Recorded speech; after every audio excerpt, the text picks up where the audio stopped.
Hello, friends. I know you've been back in school for a while now, and I thought I would share a few words of wisdom from the Bible that maybe can help you get along better with your classmates and others in your school. It comes from Paul's letter to the Romans, just like last week, and I think he gives us some good advice. In chapter 12, verse 14, he says, "Bless those who persecute you, bless, and do not curse." Now, what I think that means is, try not to say anything mean about the person who was mean to you. What is one kind thing you could say about them? Or if you can't think of anything kind to say, well, maybe we don't say anything at all to them. I think it also means that we shouldn't bully anyone. And if someone is bullying you, tell the teacher or a parent right away. That's always a good thing to do. In verse 16, Paul says, live in harmony with one another. Now, what I think this means is that we should do our best to get along with others.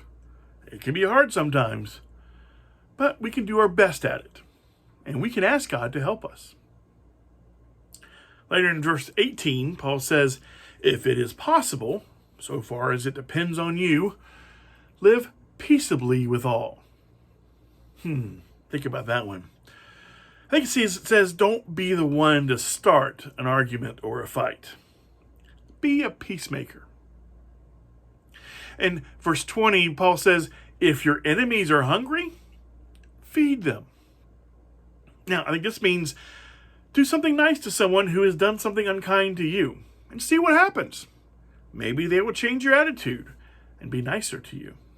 Maybe. Finally, in verse 21, it says, do not be overcome by evil. And I think that means that don't think too much about any unkindness.